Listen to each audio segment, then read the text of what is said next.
97.3 ESPN presents The Sports Bash with Mike Gill. It's time for Football at 4 with 97.3 ESPN.com's Andrew DiCecco. Powered by the Inside the Birds podcast. We recognize the ability of the roster that's put together right now.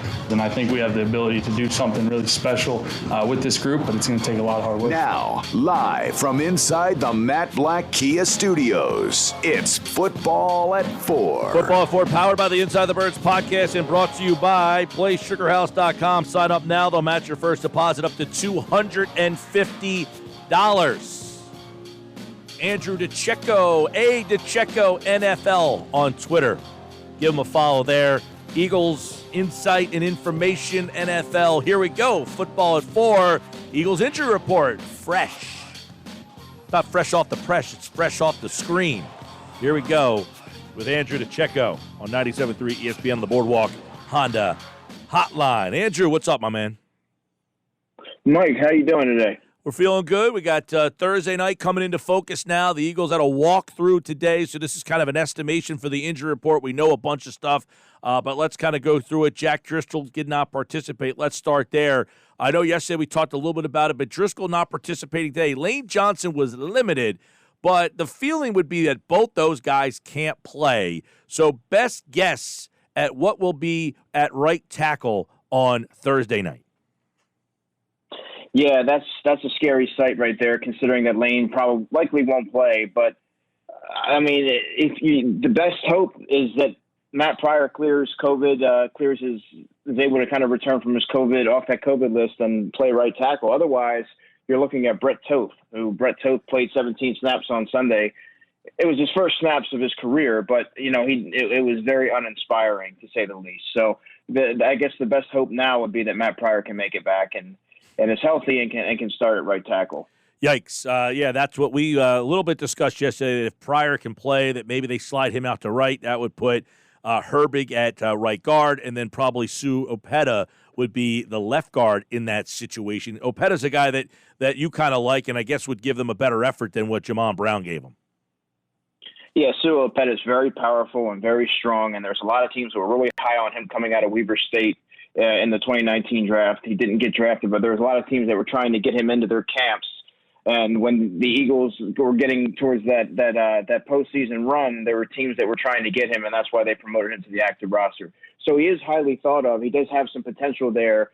He was actually a former defensive tackle at Weber State before he went on to the offensive line. So he's a very physical player, and I think he would give a lot better effort and get to that second level a lot more efficiently than Jamon Brown did on Sunday. So Zach Ertz, we know, is not going to play. They can reinstate Goddard, and he could play on Thursday night. Of the tight ends, we know Richard Rodgers is a veteran. Crooms caught a touchdown. They brought in Hakeem Butler. Who of those tight ends kind of interests you the most? Well, I think Richard Rodgers is going to play the most, and he's a veteran, and you know what you're going to get from him. He's a decent blocker. Carson has worked with him over in the past. I think Jason Crooms is the best receiver of the bunch.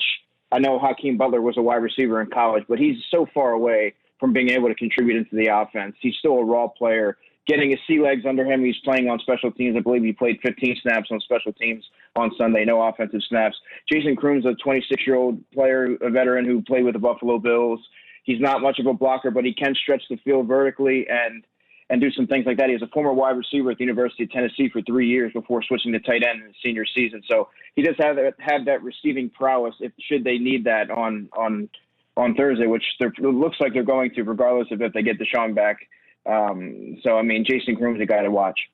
Without Miles Sanders in the mix, is it fair to expect someone like Boston Scott to actually step up and be someone that they can rely on in certain situations?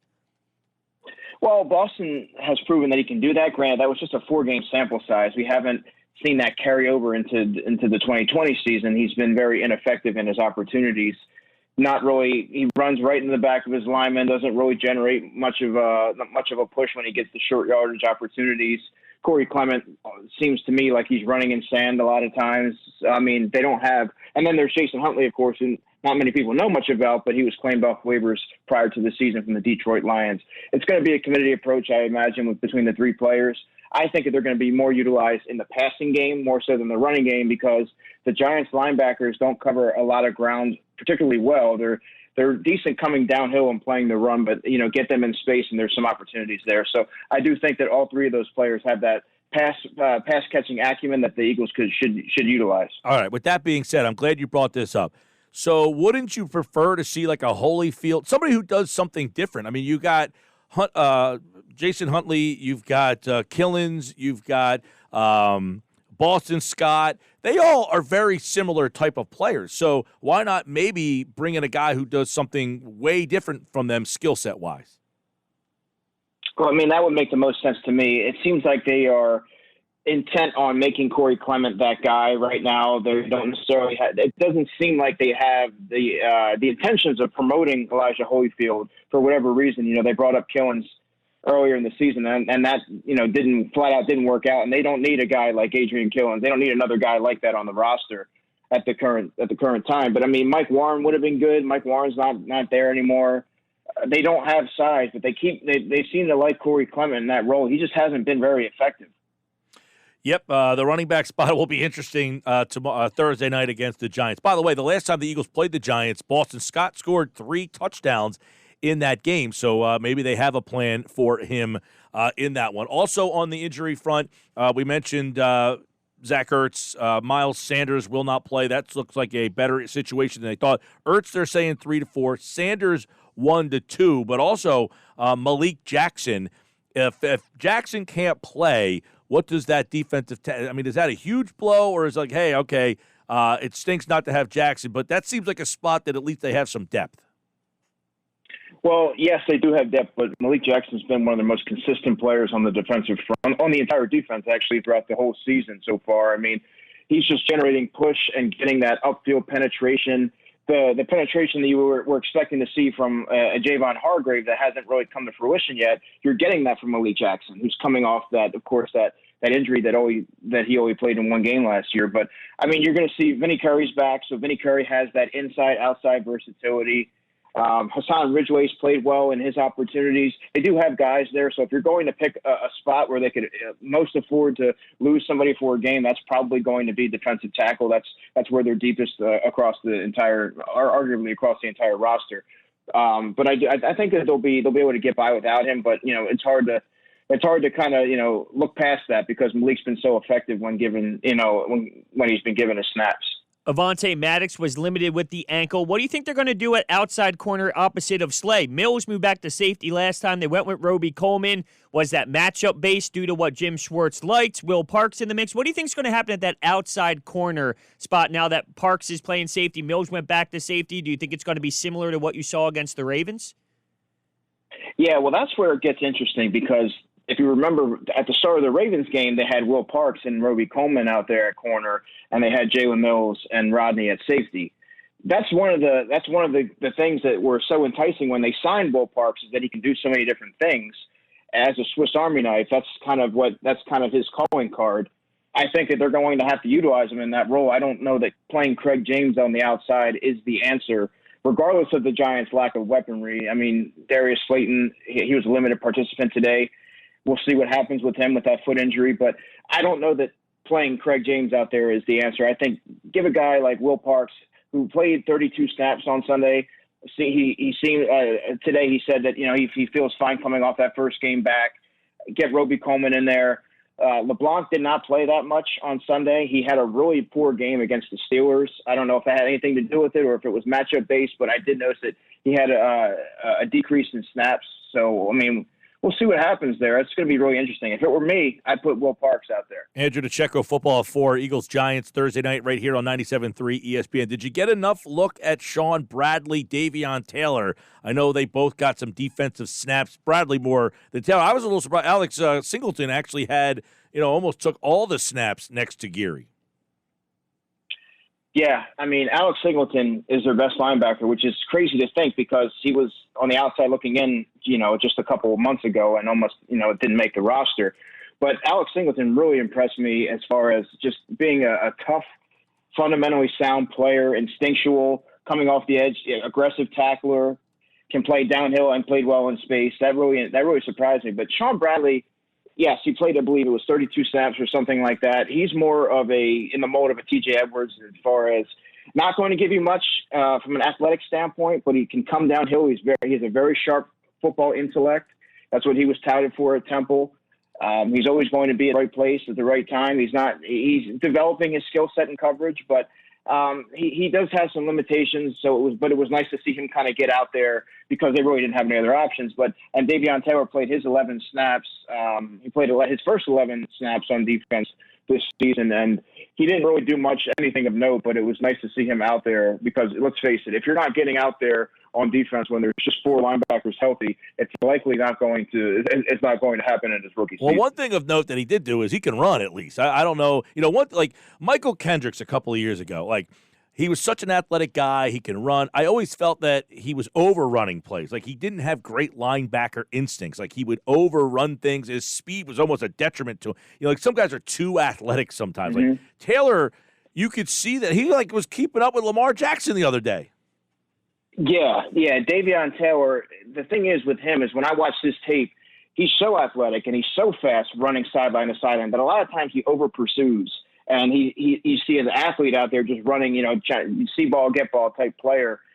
Now, getting him into an NFL system, that's why it always was like he's going to take at least 2 seasons to really be able to make an impact on defense because you want to get him in that, get him around some NFL coaches, really refine the fundamentals and his skill set and fine tune some of the things that he's good at. But, really, focus in on being more of a disciplined player and knowing the why behind what they're asking you to do as far as just instead of just running around like a chicken without a head. I think once those things come together, I mean, there's potential there. I mean, they brought him in as an undersized player, but the way the league's trending is you need players like that to match up with these hybrid tight ends and play well in space. They drafted a guy. They drafted him in that 3rd round to be that guy. It's just going to take a little bit longer than some anticipated. Well, I want to get your opinion on this then. Do you think throwing him into the fire, while I totally understand what you mean by just putting him out there and so he's running around with no head and all that, it makes sense, but how much do you value experience, especially when the alternative is Nate Gerry? Do you think that maybe he should get more snaps just based off of default, really, and the fact that, you can get something out of experience, even if he does make a lot of rookie mistakes or he does over-pursue? How much do you value that, especially when Nate Gerry is the alternative guy? I do value experience, and now is the time, Hunter, for the young linebackers to play. You haven't gotten anything out of Nathan Gerry. That's all that they really have. I mean, he's going out there, and the guy's playing 99% of the snaps.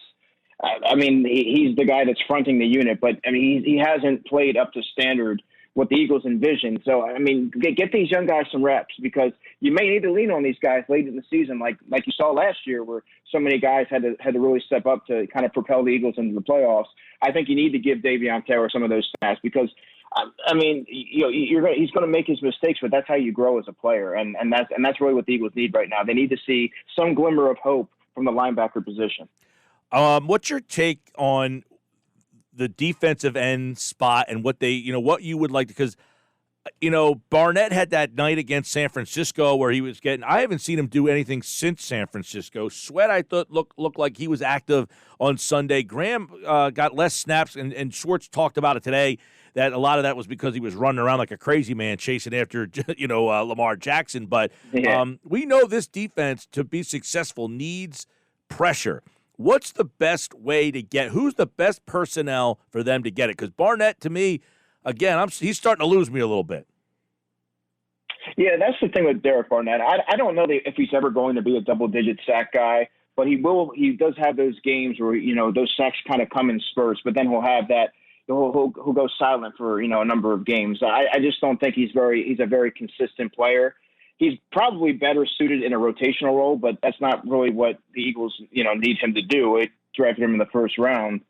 I mean, Josh Sweat's a player who I think gives them their best. Him and Brandon Graham that's their best pass rush duo as the bookend ends. But Josh Sweat is not a guy that you want out there for 40 snaps. He has that, that knee injury, that terrible knee injury that he had, and it's kind of, you don't want to overwork somebody like that. And I think he's someone that's more effective, coming in fresh versus somebody who can, play 50 or 60 snaps and without wearing down. I don't know that Josh Sweat is that guy. Jannard Avery needs to be a bigger piece of the part of the defensive plan this week on Thursday, because he really didn't, after this, you talk about the San Francisco game. Since the San Francisco game, you haven't really seen Jannard Avery. He's the type of player that you give that 12 to 14 snaps to and let him rush off the edge and be that fastball, that changeup guy. He's the shorter, squatty guy, short arms, but he's a handful for a lot of tackles because he just has that leverage. And I think that he really needs to get more opportunities, because when he has been out there, he's produced. Now, let me ask you, you watched Arizona and Dallas last night? Oh, I sure did. Okay, more on that in a second. But the Eagles certainly don't have the personnel that Arizona does on defense. But, man, the way they move Budda Baker around and just give you different looks and come at you like that, is that something Jim Schwartz should be watching film of and saying, let me see how I can get creative with somebody on this roster? I mean, I love what they did with Baker. Gardeck, I thought, maybe you do something with Avery like they do with Gardeck. Seemed like he had 5 snaps and was in the quarterback's face 4 times. Yeah, and that's how those situational pass rushers are best utilized. They might only get 5 or 6 snaps a game, but they're going to be fresh and come off that edge with that burst. And I think that's what you really need to utilize Jannard Avery for. That's why he's there. Use him, pick your spots where you're going to use him, but he can be effective. I mean, as far as Budda Baker, I love Budda Baker coming out of Washington. Fantastic, instinctual football player. Doesn't have the long speed, doesn't have the gaudy numbers, but he's just a tough, hard-nosed football player, fundamentally sound. It's hard to believe that he had his first interception of his career last night, because he always seems to be around the football. But going back to the Eagles, I don't know that they have a player that could do what Budda Baker does for the Cardinals. I mean, Will Parks is the closest thing that they have, and this is his second game back. I think that they envisioned a role similar to that eventually, but we'll kind of see if he's able to get more creative with a guy like Will Parks. All right, you watched Dallas last night. After seeing that 2-4, Philly 1-4-1, New York and Washington both 1-5. How many wins the East, in your opinion? I mean, the way it's looking right now, man, 6, 7, probably 6 wins.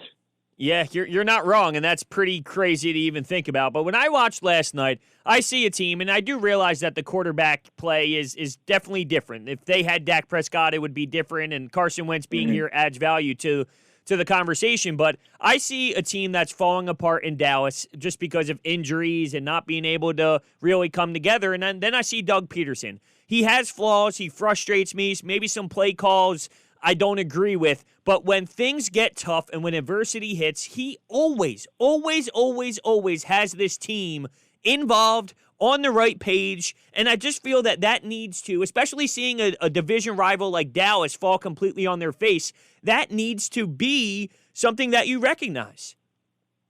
And that's exactly why you can never count the Eagles out, because Doug Peterson has that it factor that galvanizes the team when things aren't going right. The team just manages to band together. They have a strong veteran nucleus. I mean, I don't know if you saw any of the reports that came out of Dallas today from Jane Slater, I believe it was, on Twitter, but there's starting to be some players that, they intended to keep it in-house, but they're starting to question the coaching staff and things of that nature. Things are starting to get out.